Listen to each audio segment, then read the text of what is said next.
Our penultimate entry in the Spring 2014 preview is one of Japan's quintessential lines of anime, the science fiction and mecha genre. It's the first type of show you think of when you think of anime. It's the type of show that originally crossed over to the Western market, with the likes of Macross and Voltron leading the way, despite being adapted a fair bit. These shows have a lot to live up to, with such a huge catalogue of gems created over the past 50 years. Do these shows hold up? Let's find out. There's a lot of them. Our first entry is Captain Earth. Just before his summer vacation, a young boy named Daiji witnesses a celestial event happen right above him, a spherical rainbow. He ventures closer, and the mysterious circumstances behind his father's death ring in his head when he is thrust into combat when an alien battalion from Uranus attacks Earth. Daiji is plunged into this war, and his life is changed forever. Oh my goodness, it's a beautiful show, with a very epic soundtrack and visual presentation. It has a very technical setting whilst being that little bit stylish to add some artistic flair. I do find it a little bit dubious though that Daiji is mistaken for a captain, without any sort of background check, but hey, that's what the plot has decreed and we shall see how it goes. Based on the art style alone, I'm excited for this, that's for sure. My review priority rating for this is high. Check the preview.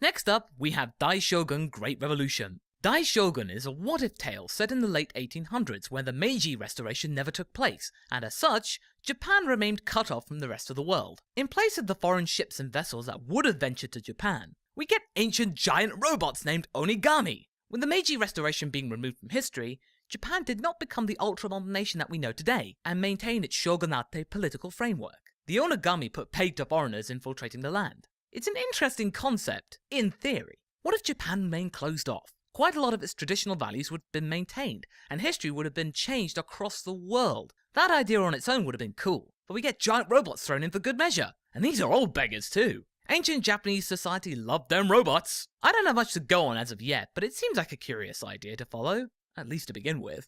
My review priority rating for this is medium. See what you think judging on the preview.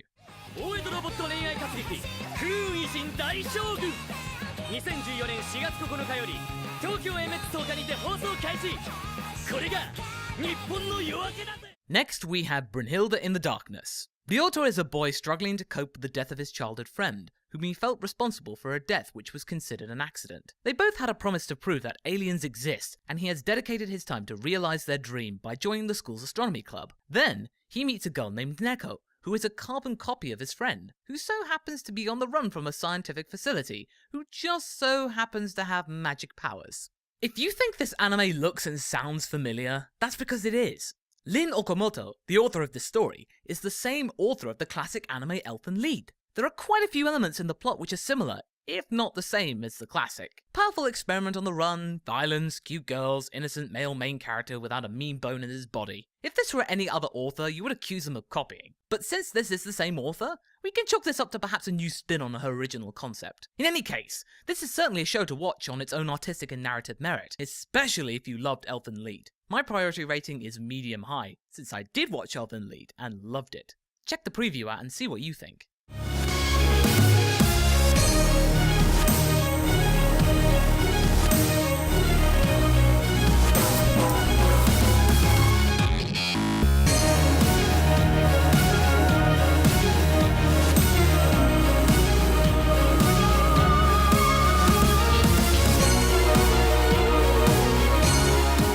Next we have Dai Midala, the sound robot. Our story revolves around Koichi, a guy with a high number of high Ero particles, which grants him the ability to power the mighty giant robot Dai Midala. He is joined in his endeavor by the Prince Beauty Parlor's agent Kyoko, and it's up to them to save the world from the Penguin Empire.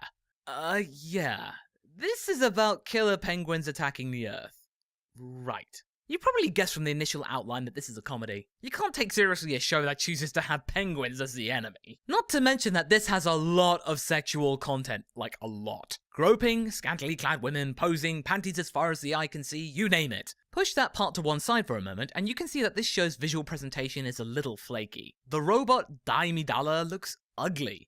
It's so out of proportion and stick thin. It doesn't look that powerful, so it sort of falls short in the basic giant robot requirement. Look awesome! Oh well, since this is meant to be a spoof, I can cut it a little slack, but I'm not exactly holding my breath here. My priority rating for this is medium-low. Let's take a look at the preview.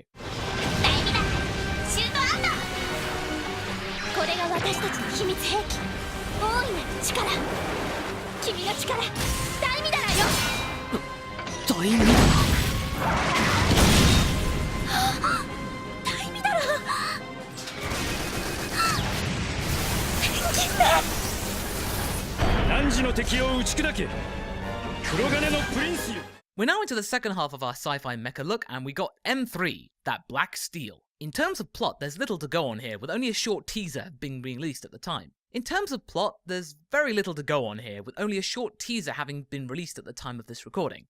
However, what we can glean is that the setting is in a time not too far in the future, with giant robots slowly taking on the form we know and love. According to the teaser, there is a pit of darkness and despair known as the Avidya Zone. From within that zone, huge creatures named Imashime are conjured to wreak havoc, and it's up to 8 teenagers to save humanity from these beings. There's not much content present here, but you can look at the staff roster and realise that there's a lot of strong names here. Junichi Sato directed the first 2 Sailor Moon series, being one of them. As for its presentation, it seems interesting enough. The Avidya Zone conveys the right amount of evil vibes to be spooky, yet not traumatic. The characters look a little plain, but I think it's a story that has legs. The whole teenagers being the last hope gimmick is a little paper thin though, and here's hoping it holds water. My priority rating for this is medium. Cue trailer!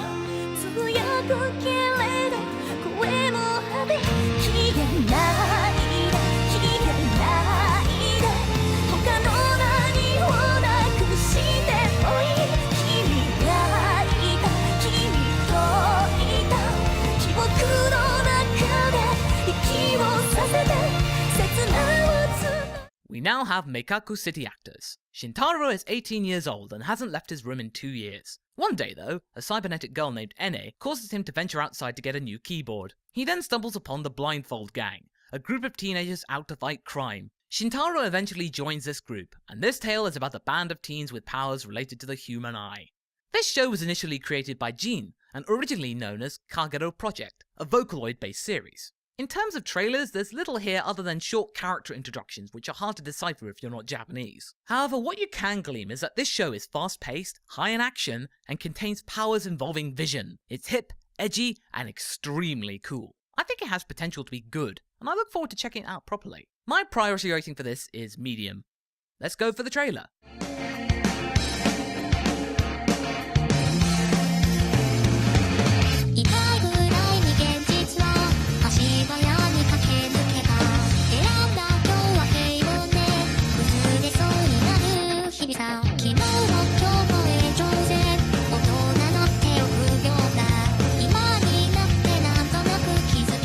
We now have Break Blade. Our series focuses around the impending war between the kingdom of Krishna and the city of Athens. In this world, people are able to tap into the power of quartz for whatever purpose they require, except one person, Ryguard Arrow. Despite his inability to use the precious stone, this means that he can pilot an ancient golem, rock robot thing, and prove his worth for Krishna in their struggle against Athens.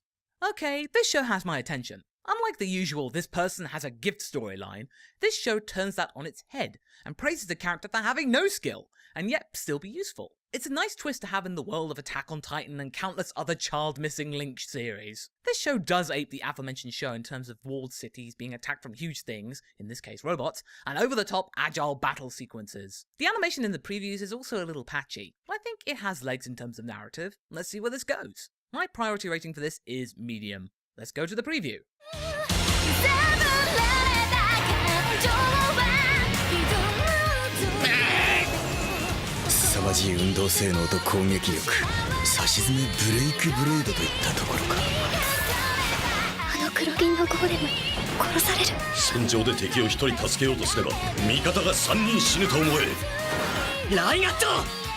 Last up, we have Knights of Sidonia.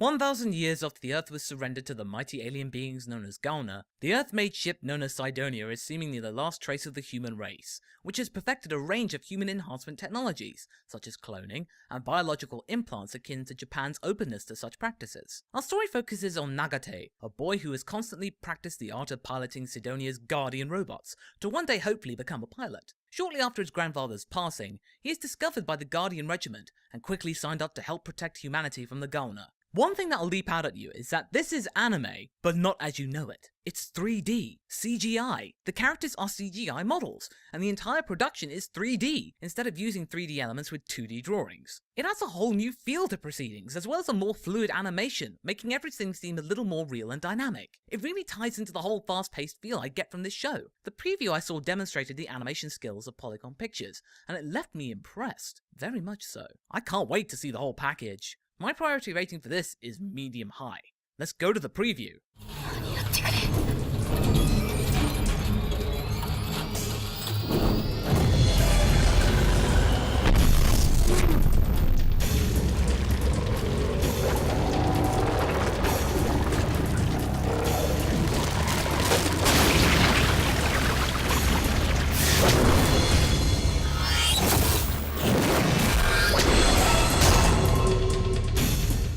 So, we got a few interesting concepts in this field this season. It's understandable seeing as there's such a wealth of experience and artistry knocking around the animation studios of Japan, as well as its writers. Hopefully this should satisfy your craving for suiting up and flying off in your own giant robot. Next time is our last entry, looking at the anime that were originally video games.